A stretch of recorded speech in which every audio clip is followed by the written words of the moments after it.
अब हम लोग काम की बात पे आ रहे हैं, और वो काम की बात हमारे पास में क्या है? वो काम की बात हमारे पास में है क्रिस्टल फील्ड थ्योरी, ठीक है ना। तो अब हम लोग डिस्कस करेंगे एक बार about the crystal field theory. Okay,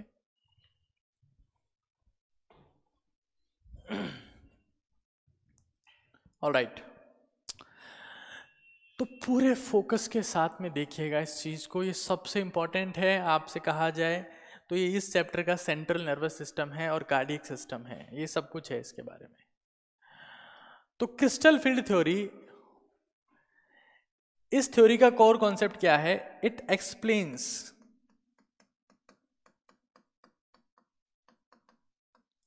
splitting of d orbitals, ये इसका कोर कॉन्सेप्ट है।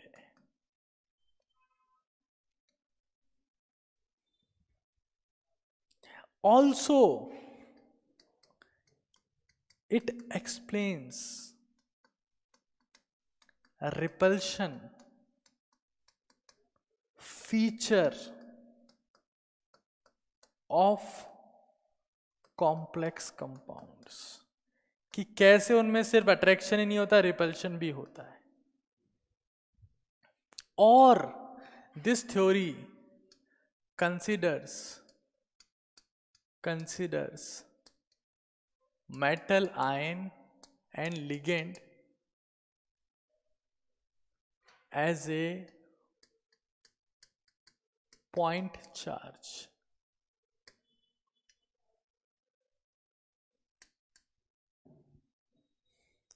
ये कुछ एक कोर चीजें हैं जो आपको पता होनी चाहिए। It explain the splitting of d orbitals, it explains the repulsion feature of covalent complex compounds, कि कैसे वहां पर लिगेंड्स के इलेक्ट्रॉन और डी ऑर्बिटल के इलेक्ट्रॉन में रिपल्शन होता है। It consider the metal ion और एटम और ligand as a point charge. मतलब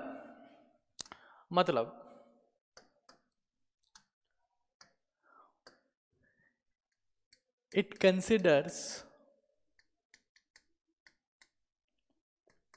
ionic characters predominantly,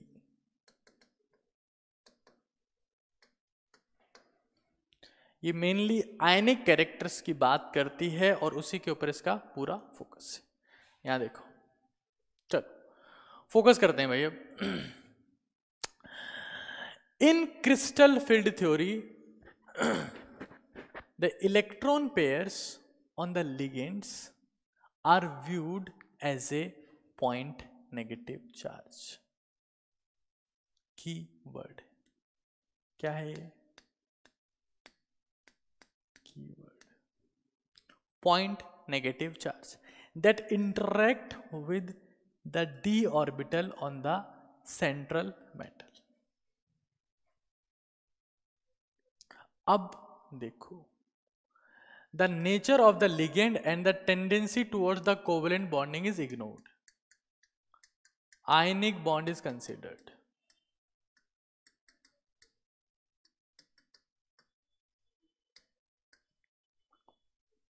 मतलब पॉइंट चार्ज कौन? मेरे पास में पॉइंट चार्ज पॉजिटिव है तो मेटल आयन है, और पॉइंट चार्ज नेगेटिव है तो लिगेंड। अच्छा, अगर लिगेंड न्यूट्रल हो तो उसे डाइपोल की तरह मानते हैं, है ना।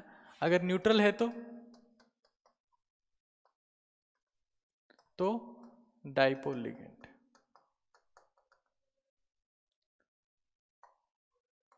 कुल मिला के इससे कोवेलेंट कैरेक्टर से मतलब नहीं, it focuses on the ionic concentration की बात करती है। अब देखो एक चीज देखो, डी ऑर्बिटल्स दो टाइप के हो सकते हैं। एक्सियल केमिकल बॉन्डिंग में बताया मैंने, केमिकल बॉन्डिंग में बता चुका हूं।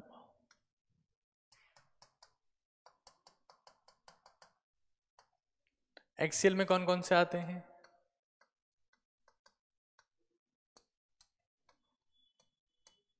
और ये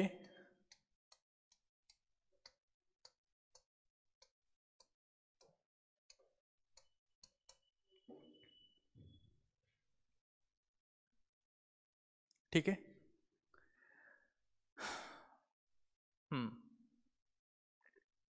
एक्सियल ऑर्बिटल, एक्सियल ऑर्बिटल कौन से कॉम्प्लेक्स के फॉर्मेशन में काम लिए जाएंगे? ऐसे कॉम्प्लेक्स जिनमें 90 डिग्री का एंगल होता है, और नॉन एक्सियल जिसमें बियॉन्ड द 90 मतलब 90 नहीं होता है। तो आप मुझे बताओ एक्सियल ऑर्बिटल कौन से कॉम्प्लेक्स के फॉर्मेशन में काम में लिए जाएंगे? 90 डिग्री का एंगल किस में होता है सबसे ज्यादा? साहब सबसे ज्यादा 90 डिग्री का एंगल होता है ऑक्टाहेड्रल कॉम्प्लेक्स, उसमें ले दे के 90 ही होता है। और उसके बाद होता है स्क्वायर प्लेनर कॉम्प्लेक्स।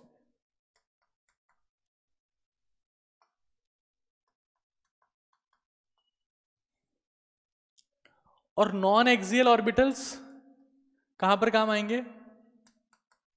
टेट्राहेड्रल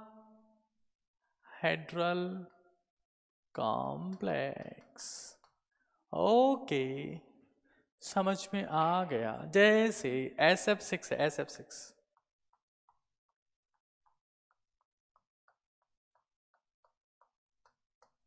आपसे पूछा जाए कि इसमें थीटा इक्वल्स टू 90 कितना है, तो कैलकुलेट करने पर 12 आएगा। कैसा कॉम्प्लेक्स है? Octahedral complex. खैर मुझे मतलब नहीं, मैं तो अभी यहीं पर हूं। डी ऑर्बिटल दो टाइप के होते हैं, कौन कौन से होते हैं? एक तो एक्सियल और एक नॉन एक्सियल, इतना मुझे पता है बस।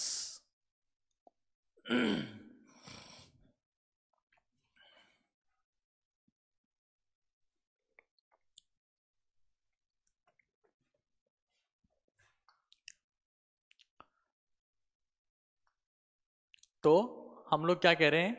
Ligands are viewed as a point charge at the corners of a octahedron d orbitals. ये डिफरेंट डिफरेंट व्यू कॉन्सेंट्रेशन है, ये आप लोग लेक्चर नोट्स में देख लीजिएगा। मैं आगे चलता हूं काम की बात पे। काम की बात क्या है? Crystal field splitting in octahedral coordination entities और कॉम्प्लेक्स। क्या है? ऑक्टाहेड्रल, ऑक्टाहेड्रल मतलब क्या? ये मेटल। ऑक्टाहेड्रल मतलब क्या? इसको यहां से इलेक्ट्रॉन मिले, यहां से इलेक्ट्रॉन मिले, यहां से मिले, यहां से मिले, यहां से मिले, यहां से मिले। इस केस में से मैं क्या कहूंगा? ऑक्टाहेड्रल कहूंगा। ऑक्टाहेड्रल का दूसरा नाम होता है स्क्वायर बाइपिरामिडल। स्क्वायर बाइपिरामिडल,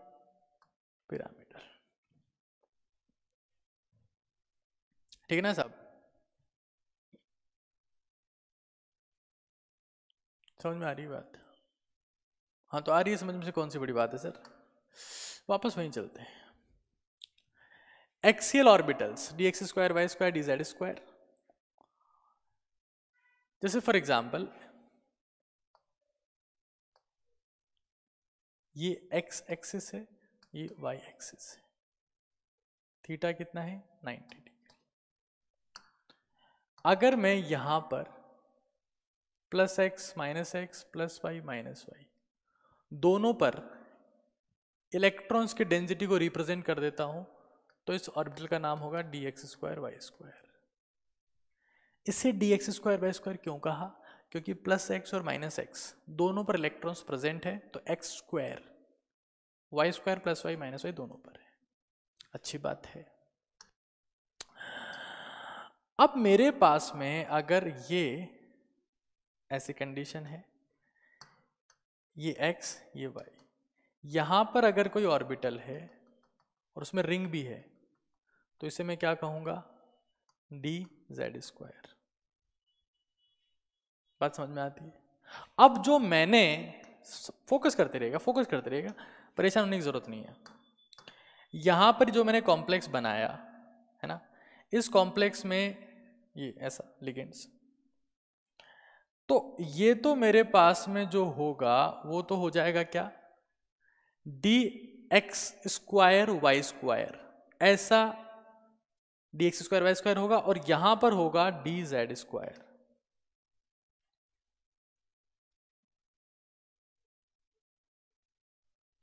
मतलब स्क्वायर बाई पिरामिडल, ये एक्स एक्सिस है, ये वाई एक्सिस है, ठीक है। यहां पर इन दोनों एक्सिस पर आप देखिएगा ध्यान से, 1 सेकेंड आगे चलते हैं वापस, इस एक्सिस पर वापस से ध्यान से देखिएगा, ऐसे ये जो ऑर्बिटल होगा वो होगा d x square Y square, और यहां पर जो होगा वो होगा डी जेड स्क्वायर। तो ऑक्टाहेड्रल कॉम्प्लेक्स में कौन से ऑर्बिटल्स ऐसे हैं जिनको सबसे ज्यादा रिपल्शन फील होगा, या जिसके पास लिगेंड सबसे ज्यादा आएगा। खैर मैं तो आपको हिंट देके निकल रहा हूं, मैं आगे चल रहा हूं। मैं क्या बात कर रहा हूं, I am talking about the crystal field splitting in the octahedral coordination entities. तो क्या है, the repulsion between the ligand lone pairs in the D orbitals on the metal ion results in the splitting energy of the D orbitals. आप मुझे बताओ, class में एक bench पर 5 बच्चे बैठे हैं, है ना, उसमें से टीचर ने 2 के चांटे मार दिए, क्या हो जाएगा, वो चिल्लाएंगे, एनर्जी बढ़ जाएगी ना उनकी, रोएंगे बेचारे। ऑक्टाहेड्रल कॉम्प्लेक्स बना रहा है कोई सा मेटल एटम या आयन, उस मेटल एटम या आयन में 5 ऑर्बिटल्स हैं। लिगेंड जिस रास्ते पर जा रहा है, लिगेंड सारे 90 डिग्री के एंगल पर है, वो रास्ता किससे टकरा रहा है, d x square Y square से और डी जेड स्क्वायर से टकरा रहा है। तो उन ऑर्बिटल्स में d x square Y square और डी जेड स्क्वायर में जो इलेक्ट्रॉन्स हैं उनको ज्यादा रिपल्शन महसूस होगा। अगर ज्यादा रिपल्शन महसूस होगा तो उनकी एनर्जी बढ़ जाएगी।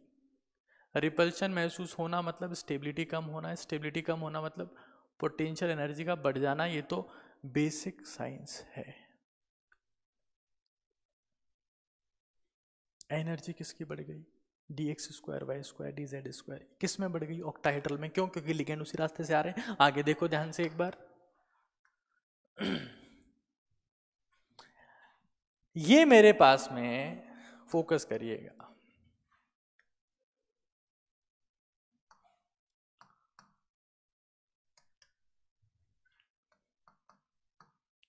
d orbitals in free ion,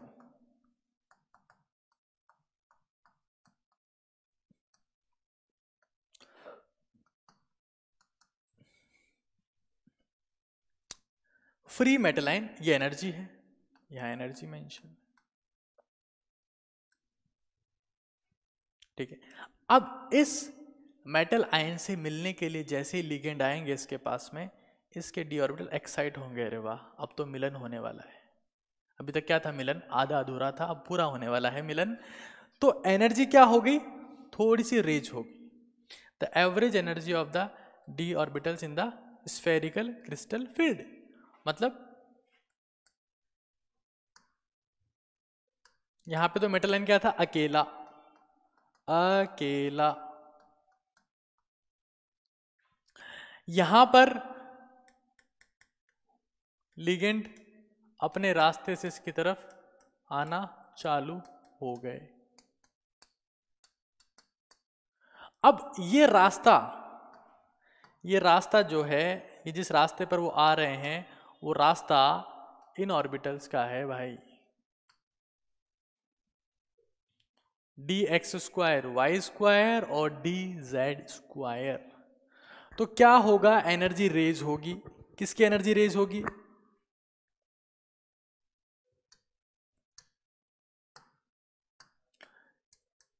in octahedral complex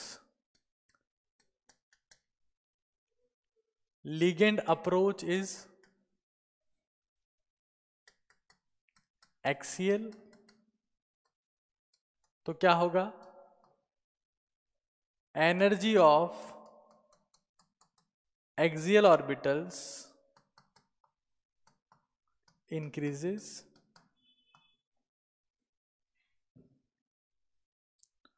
but total energy is always constant. जो टोटल एनर्जी है वो कांस्टेंट होगी। तो ये जो 5 d ऑर्बिटल्स आपको दिख रहे हैं, इसमें से 2 की एनर्जी बढ़ गई, कौन से, dx स्क्वायर dz स्क्वायर, इन्हें कहते हैं इजी ऑर्बिटल्स, और 3 की कम हो गई।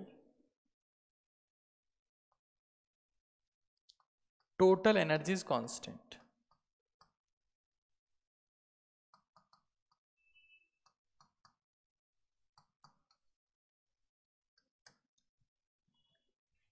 इन्हीं की एनर्जी क्यों बढ़ी, क्योंकि ये लिगेंड के रास्ते में थे। ठीक है, 2 की एनर्जी बढ़ गई, कितने से बढ़ी, +3/5 multiply 2 +3/5 del O multiply by 2 equals to plus में 6/5 डेल ओ। ठीक है, और 3 की कम हो गई, तो उसको बैलेंस करते हुए चलना है। 3 की कम कितने से हो कि बैलेंस हो जाए, तो -2/5 डेल ओ मल्टीप्लाई 3 कितना आ जाएगा, माइनस में 6/5 डेल ओ। ऊपर आ गया प्लस में 6/5, नीचे आ गया माइनस में 6/5। टोटल एनर्जी होगी वही रहेगी। तो आपको बात समझ में आ रही है। ऑक्टाहेड्रल कॉम्प्लेक्स में स्प्लिटिंग कैसे होती है,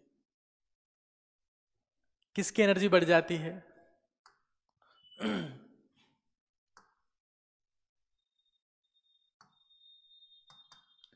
इन ऑक्टाहेड्रल कॉम्प्लेक्स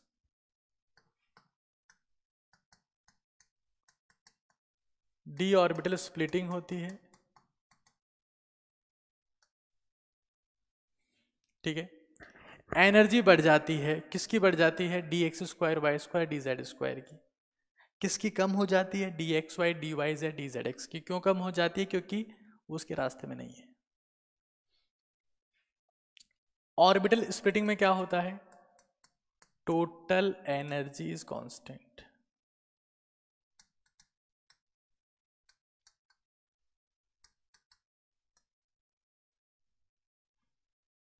ठीक है ना, ऑर्बिटल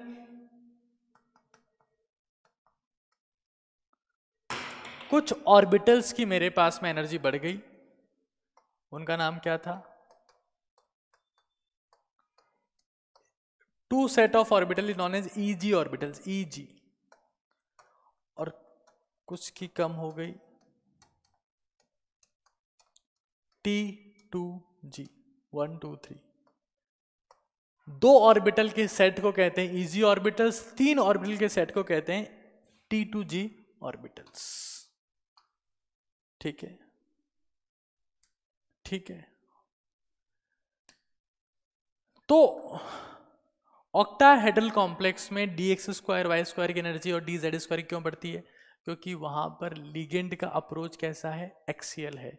उस एक्सिस पर कौन बैठे हैं, dx square Y square dz square, उनकी एनर्जी बढ़ जाएगी। अच्छी बात है। अब टेट्राहेड्रल कॉम्प्लेक्स में देखो, देखो यहां देखो, ये मेरे पास में x एक्सिस, ये y एक्सिस। टेट्राहेड्रल कॉम्प्लेक्स में एंगल कितना होता है, ये तो 90 हो गया। टेट्राहेड्रल कॉम्प्लेक्स थीटा कितना होता है, 109। यहां पर जो लिगेंड की अप्रोच होगी वो, जैसे मान लो ये मेटल आयन, ठीक ना, लिगेंड क्या एक्सिस टू एक्सिस आएगा 109 पे, क्या एक्सिस टू एक्सिस आएगा, नहीं। Ligand approach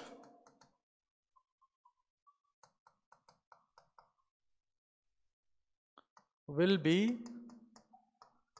non-axial.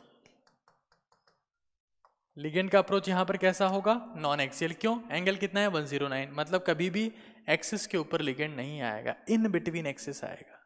कहां पर आएगा लिगेंड, लिगेंड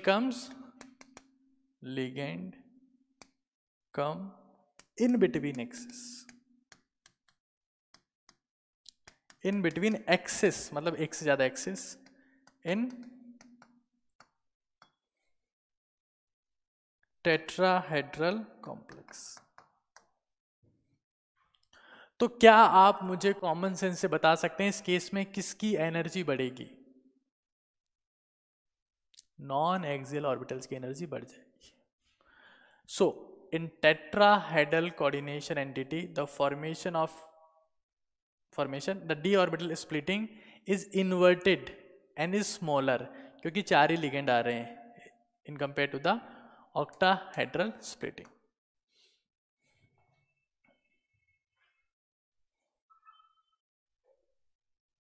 देखो यहां पर मेरे पास में ये जो गैप आया था, स्प्लिटिंग गैप आया था, स्प्लिटिंग गैप को मैं डेल ओ से रिप्रेजेंट करता हूं, O फॉर ऑक्टाहेड्रल, डेल मतलब energy difference in the orbital in the octahedral complex. Tetrahedral complex में देखो the energy difference between these two sets is known as crystal field splitting tetrahedral field is abbreviated as del T. मतलब यहां पर जो orbitals होंगे 1 2 3 4 5, उसमें से ऊपर कौन चले जाएंगे 1 2 3 नॉन एक्सियल, नीचे कौन आ जाएंगे 1 2, इसको क्या बोलेंगे डेल टी। ऊपर कौन से हैं डी एक्स वाई, नीचे कौन से हैं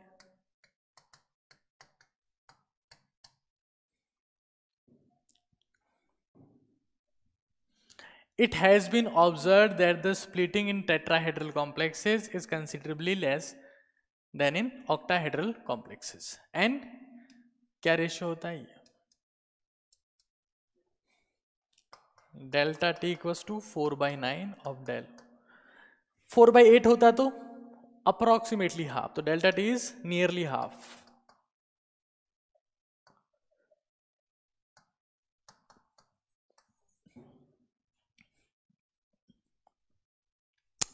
टेट्राहेड्रल कॉम्प्लेक्स में एंगल कितना होता है 109, तो कभी वो एक्सिस पर नहीं आएगा, इन बिटवीन एक्सिस आएगा। लिगेंड मेटल के बीच में कितना एंगल है 109, इन बिटवीन एक्सिस आएगा। The magnitude of crystal field splitting del O depends on the field produced by the ligand and the charge on the metal ion। ठीक है, आगे इसको डिस्कस करेंगे। Some ligands are able to produce strong field, in which case the splitting will be large, whereas other produces weak field, splitting will be lesser। तो देखो 5 ये splitting हुई, ठीक है, और एक स्प्लिटिंग ऐसी हुई,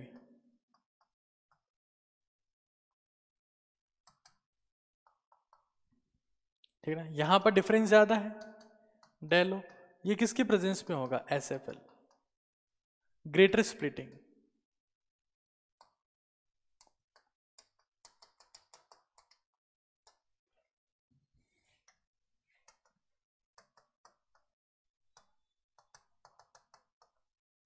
वीक फील्ड लिगेंड, ठीक है, स्प्लिटिंग वेरी करती है।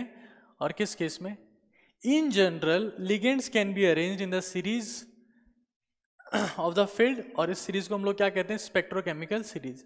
स्पेक्ट्रोकेमिकल सीरीज क्या है, लिगेंड्स को स्ट्रेंथ के बेसिस पर अरेंज किया हुआ है, स्पेक्ट्रोकेमिकल सीरीज है। सबसे आगे कौन है उसमें, CO, then CN, then NO2, then ethylene diamine, then ammonia, then pyridine, then NCS, then water. ठीक है, देखो इसमें डोनर कौन है, carbon, carbon, nitrogen, ethylene diamine nitrogen, nitrogen, pyridine nitrogen, nitrogen, oxygen, oxygen, हाँ ऑक्सीजन, ऑक्सीजन, हैलोजन। तो सबसे strong ligand मेरे पास में कौन सा होगा, जहां पर जो डोनेशन है वो कौन कर रहा है, कार्बन कर रहा है, वो मेरे पास में सबसे स्ट्रॉन्ग लिगेंड होगा। आप देख सकते हैं in the case of the carbon monoxide, तो स्ट्रेंथ के बेसिस पर अरेंज करते हैं, तो कार्बन, नाइट्रोजन, ऑक्सीजन और हेलोजन, ये ऑर्डर अपन लोग क्या करते हैं, फॉलो करते हैं। सबसे स्ट्रॉन्ग फीड वाला लिगेंड कौन सा होगा, जिसमें कौन है डोनर, कार्बन एटम्स, उसके बाद में nitrogen, then oxygen, then halogen. ये आपको ध्यान रखना है। डोनर एटम देखने भाई, रटना नहीं है, रटना नहीं है, समझना है।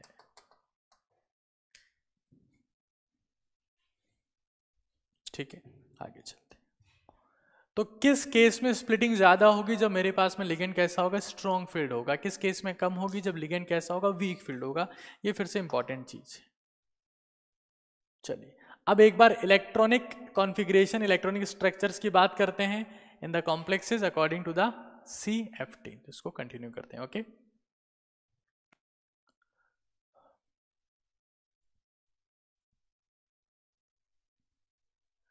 तो अब एक बार हम लोग थोड़ा सा डिस्कस करेंगे electronic configuration of complex in CFT। देखो, दो लाइनों की बात है। वैलेंस बॉन्ड थ्योरी दो टाइप के कॉम्प्लेक्स बनाती है, inner orbital, outer orbital.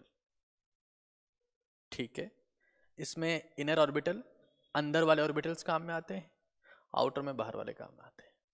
CFT क्या कहती है कि ऑर्बिटल्स की एनर्जी सेम नहीं रहती है, according to the approach of the ligand energy vary करती है। ठीक है, ये हमने अभी तक सीखा है। स्प्लिटिंग हो जाती है ऑर्बिटल की, स्प्लिटिंग वो CFT का कॉन्सेप्ट है। Now I am going to talk about the electronic configuration, कैसे वेरी करते हैं। तो देखो,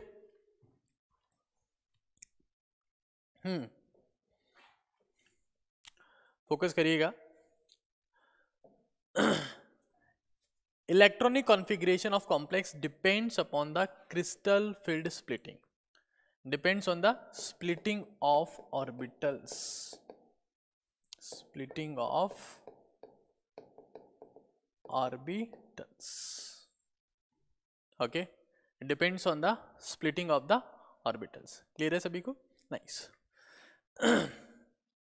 If in octahedral complex 3 orbitals, है ना, octahedral में क्या होता है, दो ऊपर चले जाते हैं, कौन से, एक्सियल वाले, और 3 नीचे आते हैं, कौन से, नॉन एक्सियल वाले।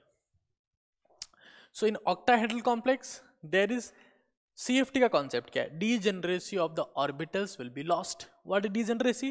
Orbitals having same energy are known as degenerated orbitals, and this phenomena is known as degeneracy. In CFT degeneracy is lost. Okay, nice. So according to Hund's rule, electrons occupy a set of orbitals of same energy at a time with the parallel spin. देखो हुंड क्या कहता है, हुंड का सीधा concept है झुंड मत बनाओ, झुंड मत बनाओ। क्या इलेक्ट्रॉन्स फिल करते वक्त यहां पर हुंड्स रूल फॉलो नहीं होगा? हुंड्स रूल तो फॉलो होगा, लेकिन ऑर्बिटल स्प्लिट हो गए हैं, स्प्लिट हो गए। तो अगर हम उस कॉन्फ़िगरेशन को ऑब्जर्व करेंगे तो कॉन्फ़िगरेशन अपने को हुंड्स रूल को फॉलो करते हुए नहीं दिखेगा। मतलब समझ में आएगा अभी। देखो यहां देखना, for complexes having up to 3d electrons, d1 d2 d3, मैं किसकी बात कर रहा हूं अभी, ऑक्टाहेड्रल कॉम्प्लेक्स की बात कर रहा हूं, ऑक्टाहेड्रल कॉम्प्लेक्स। ठीक है, और माना नीचे वाले सेट वाले ऑर्बिटल्स को क्या बोलेंगे, T2g ऑर्बिटल्स, ऊपर वाले हो जाएंगे Eg orbitals.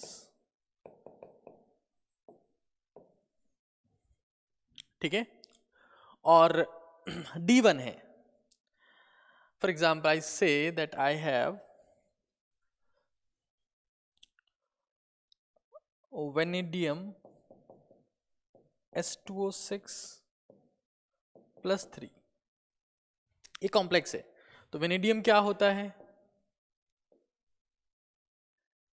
Scandium titanium vanadium 3D3 4S2 +3 का मतलब क्या हो जाएगा? ये हो जाएगा 3D2। D2 कॉन्फ़िगरेशन से रिजेंबल करता है। और ऐसे ही आपके पास में अलग अलग कॉम्प्लेक्स हो सकते हैं जिसमें इतने इलेक्ट्रॉन्स आते हैं। हम क्या बात कर रहे हैं? इलेक्ट्रॉनिक कॉन्फ़िगरेशन की बात कर रहे हैं, पेयरिंग की बात कर रहे हैं। We are applying the concept of the crystal field theory now, applying the concept of the crystal field theory. Focus करिएगा। तो अगर मेरे पास में क्या है,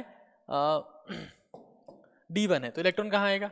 यहाँ पर आ जाएगा। D2 है तो यहाँ आ जाएगा। D3 है तो 1 2 3 तीनों में आ जाएंगे।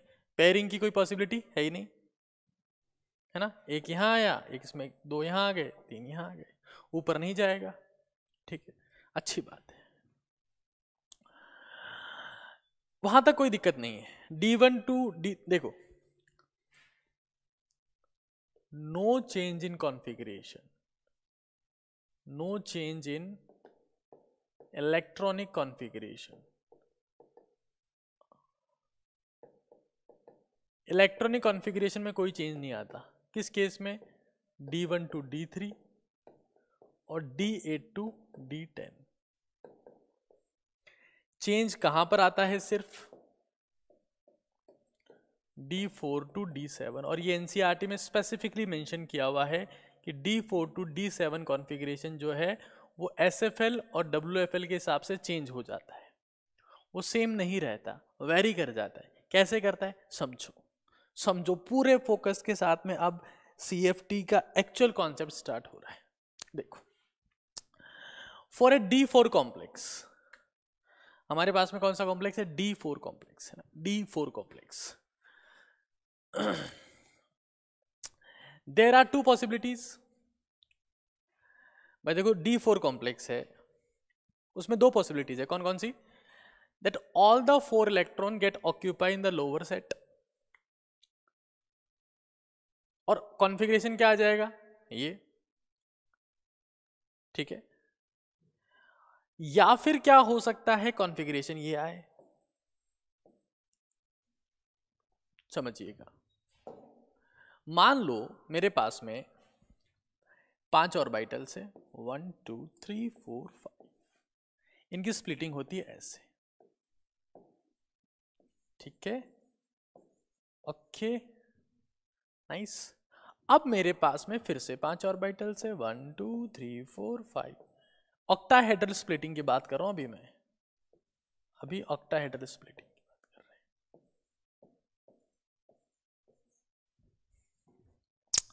हैं। ऐसी ऑर्बिटल्स की स्प्लिटिंग कहां होती है? ये क्या है? This is what? This is lesser splitting.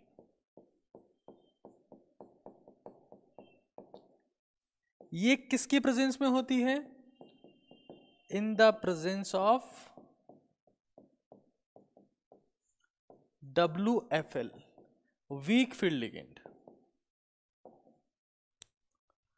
ये मेरे पास में क्या है? ज्यादा स्प्लिटिंग है ना।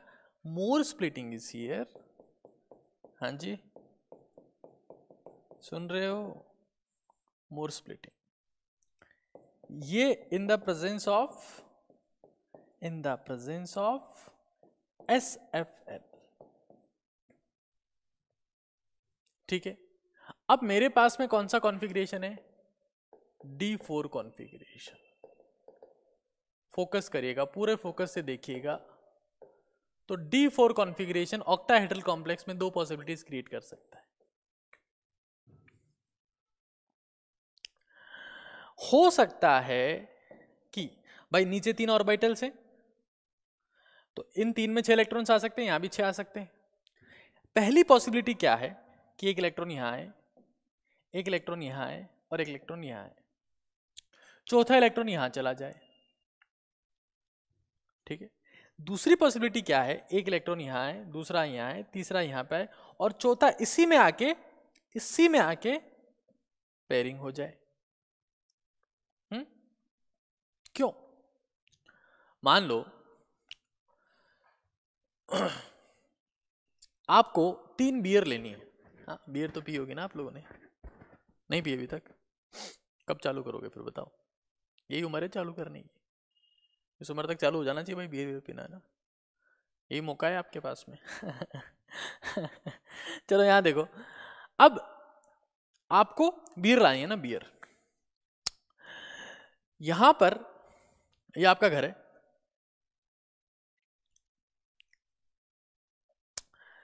यहां पॉसिबिलिटी है, क्या पॉसिबिलिटी है देखना एक बार। ये आपका घर है, यहां से ये ठेका है, ठेका, ये ठेका है। या अगर आप यहां पर बियर लेने जाते हो तो यहां बियर सस्ती मिलती है, समझिएगा कॉन्सेप्ट, समझिएगा मैं क्या कहना चाहता हूं। देखो 4 इलेक्ट्रॉन, 1 2 3 ही आ गए, चौथा यहां चला गया।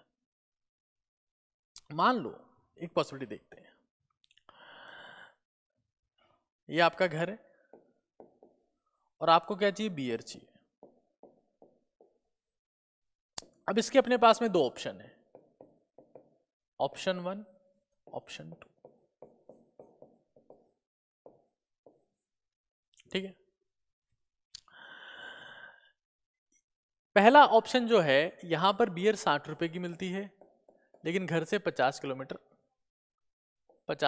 दूर है। कितना दूर है? 50 किलोमीटर दूर है, 50 किलोमीटर, ठीक है। यहां पर बियर, आप समझ रहे हो, 50 किलोमीटर दूर है, सोचना पड़ेगा आपको वहां तक जाने के लिए। हाँ, दूसरे केस में यहां बियर 100 रुपए की मिलती है, घर के पास ही है।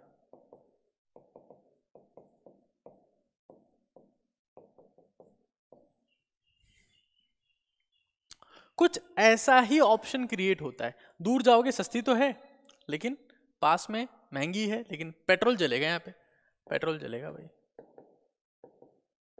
पूरा देखो बहुत सिंपल चीज है यार, ये मैं बिना मतलब इसको कॉम्प्लेक्स बना रहा हूँ ना, बहुत सिंपल चीज है।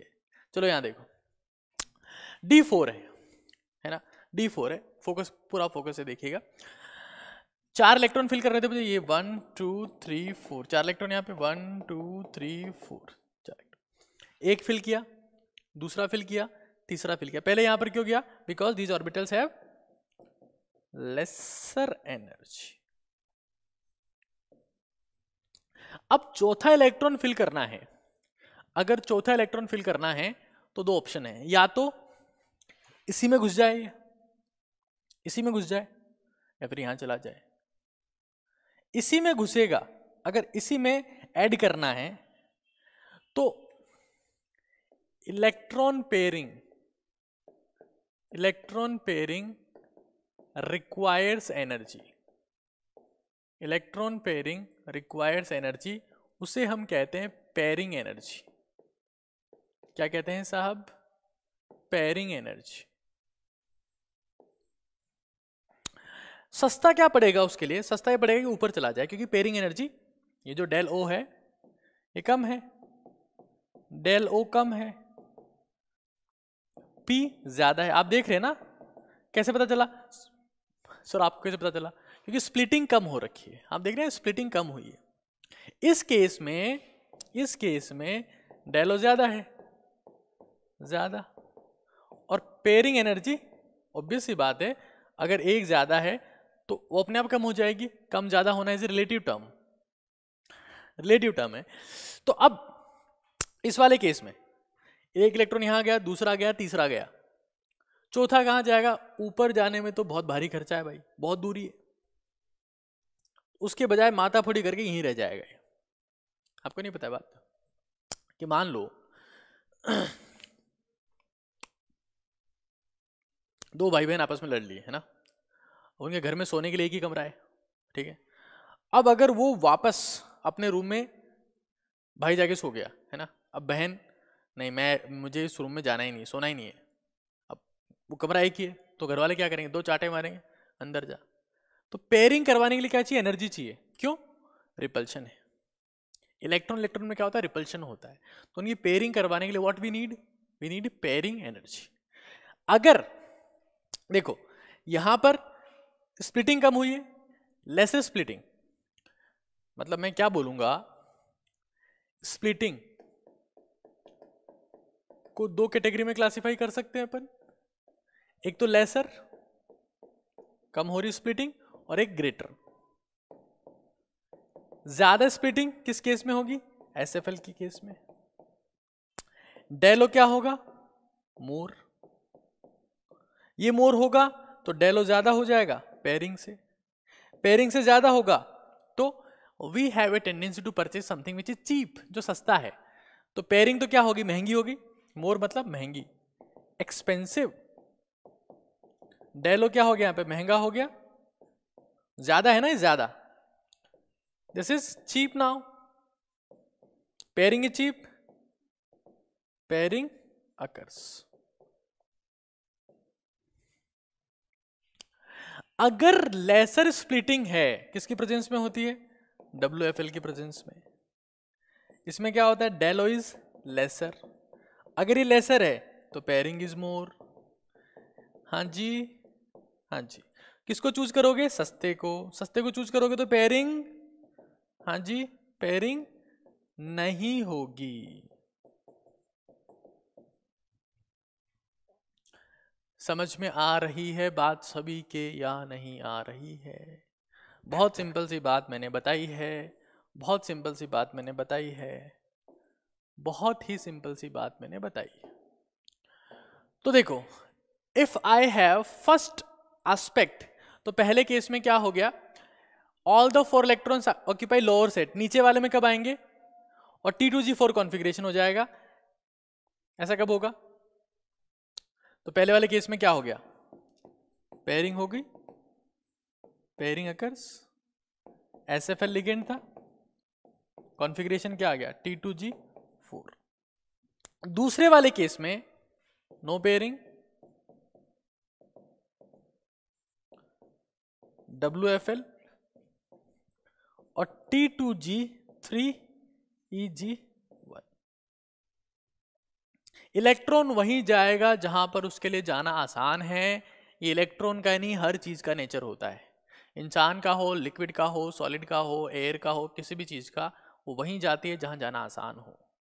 बीमारियां भी वहीं आती है जहां जाना आसान हो, बैक्टीरिया वहीं ग्रो करता है जहां ग्रो करना आसान हो, वायरस वहीं जाता है जहां ग्रो करना आसान हो, isn't it so? तो इलेक्ट्रॉन वहीं जाएगा जहां जाना आसान हो। जाना कहां आसान होगा, जहां एफर्ट कम लगे, एफर्ट कम लगे मतलब एनर्जी कम लगे, simple, very simple, that's what the CFT is. ठीक है, okay, nice nice nice nice. तो यहां पर अच्छा, ऐसा किसकी प्रेजेंस में होगा, for example NO2 minus, CO CN minus, strong field ligand से। और ऐसा किसके प्रेजेंस में होगा, H2O, फ्लोरीन, क्लोरीन, है ना, OH माइनस, इनकी प्रेजेंस में सब करामात हो। So very simple, very simple. चलो